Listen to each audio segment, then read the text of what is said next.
Kerala cricket അസോസിയേഷനും മുൻ Malayali fast bowler ശ്രീശാന്തും തമ്മിലുള്ള ഏറ്റുമുട്ടൽ മുറുകുകയാണ്. നേരത്തെ സഞ്ജു സാംസണെ പിന്തുണച്ച് സംസാരിച്ചതിന്റെ പേരിൽ ശ്രീക്ക് KCA കാരണം കാണിക്കൽ നോട്ടീസ് അയച്ചിരുന്നു. ഇതിന് പിന്നാലെയാണ് അദ്ദേഹം വീണ്ടും KCAക്കെതിരെ ആഞ്ഞടിച്ചിരിക്കുന്നത്.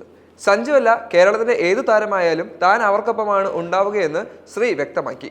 നേരത്തെ വിജയ് ഹസാരെ ട്രോഫി ഏകദിന ടൂർണമെന്റിനുള്ള കേരള ടീമിൽ നിന്നും സഞ്ജുവിനെ KCA ഒഴിവാക്കിയതോടെയായിരുന്നു പ്രശ്നങ്ങളുടെ തുടക്കം. ടൂർണമെന്റിന് മുന്നോടിയായുള്ള പരിശീലന ക്യാമ്പിൽ നിന്നും അദ്ദേഹം വിട്ടുനിന്നതിനെ തുടർന്നായിരുന്നു ഇത്. എന്നാൽ ക്യാമ്പിനുണ്ടാവില്ലെന്ന് അറിയിച്ച് സഞ്ജു ഇമെയിൽ അയച്ചിരുന്നുവെന്നും KCA ഇത് അവഗണിക്കുകയും ചെയ്തു. വിജയ് ഹസാരെ ട്രോഫിയിൽ കളിക്കാൻ കഴിയാതെ പോയത് കാരണം ചാമ്പ്യൻസ് ട്രോഫിക്കുള്ള ഇന്ത്യൻ ടീമിലും മലയാളി താരത്തിന് അവസരം കിട്ടിയില്ല. ഇതിനുശേഷമായിരുന്നു KCA ശ്രീശാന്ത് വിമർശിച്ചത്. ദേശീയ ടീമിന്റെ ഭാഗമായ കേരളത്തിൽ നിന്നുള്ള ഏക താരം സഞ്ജുവാണെന്നും അദ്ദേഹത്തെ തകർക്കരുതെന്നുമെല്ലാം ശ്രീ ആവശ്യപ്പെടുകയും ചെയ്തു. ഇതിനുശേഷമാണ് പേസർക്ക് ഇപ്പോൾ KCA നോട്ടീസ് അയച്ചിട്ടുള്ളത്. ആരായാലും പിന്തുണയ്ക്കും.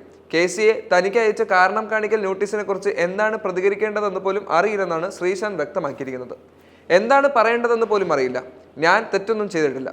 എൻ്റെ സഹതാരങ്ങൾക്കൊപ്പം മാത്രമേ ഞാൻ എല്ലായ്പ്പോഴും നിൽക്കുകയുള്ളൂ. സഞ്ജു ആയാലും നിതീഷ് ആയാലും സച്ചിൻ ബേബി ആയാലും താൻ കൂടെ ഉണ്ടാവുമെന്നും ശ്രീ പറയുന്നു. കേരളത്തിൽ മികച്ച കളിക്കാരുണ്ട്. സച്ചിൻ ബേബി, വിഷ്ണു വിനോദ്, MD ദിനേശ് തുടങ്ങിയവരെല്ലാം കഴിവുറ്റ താരങ്ങളാണ്. പക്ഷേ സഞ്ജു സാംസണിന് ശേഷം ഒരു രാജ്യാന്തര താരത്തെ പോലും സൃഷ്ടിക്കാൻ KCAക്കായിട്ടില്ല. കേരളത്തിൽ നിന്നുള്ള കഴിവുറ്റ താരങ്ങളെ ഇന്ത്യൻ ടീമിലെത്തിക്കാൻ KCA എന്താണ് ചെയ്യുന്നത്? അവർക്കായി സംസാരിക്കാൻ പോലും KCA തയ്യാറല്ലെന്നും ശ്രീ ആഞ്ഞടിക്കുന്നു. മറ്റു സംസ്ഥാനങ്ങളിൽ നിന്നുള്ള താരങ്ങളെ കൊണ്ടുവന്ന് കേരളത്തിനെ കളിപ്പിക്കുന്ന KCAയുടെ നീക്കത്തെയും ശ്രീശാന്ത് ചോദ്യം ചെയ്യുന്നു. ആഭ്യന്തര ക്രിക്കറ്റിൽ കഴിഞ്ഞ സീസണിൽ ഏറ്റവും അധികം റൺസ് സ്കോർ ചെയ്ത താരങ്ങളിൽ ബേബി 2ാം സ്ഥാനത്തുണ്ടായിരുന്നു. എന്നിട്ട് പോലും ദുലീപ് ട്രോഫി ടീമിൽ സച്ചിന് അവസരം കിട്ടിയില്ല. KCA എപ്പോൾ എവിടെയായിരുന്നുവെന്നും ശ്രീശാന്ത് ചോദിക്കുന്നു. മറ്റു സംസ്ഥാനങ്ങളിലെ താരങ്ങളെ കൊണ്ടുവന്ന് അവരെ കേരളത്തിനെ കളിപ്പിക്കുകയാണ് KCA ചെയ്യുന്നത്. എന്തിനു വേണ്ടിയാണ്? ഇന്ത്യൻ ടീമിലെത്താൻ ആഗ്രഹിക്കുന്ന മലയാളി താരങ്ങളോടുള്ള അനാദരവാണ് ഇതെന്നും ശ്രീ കുറ്റപ്പെടുത്തുന്നു. സംസാരിക്കാൻ അവകാശമുണ്ടെന്നും അദ്ദേഹം പറയുന്നു.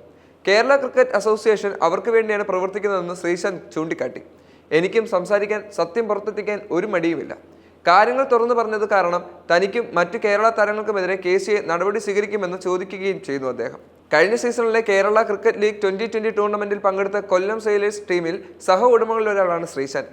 ഇതിനാൽ തന്നെ KCAയുമായി അദ്ദേഹം കരാറുമുണ്ട്. എന്നാൽ ഇത് ലംഘിച്ചെന്ന് ചൂണ്ടിക്കാണിച്ച് ശ്രീക്ക് KCA കാരണം കാണിക്കൽ നോട്ടീസ് നൽകുകയായിരുന്നു.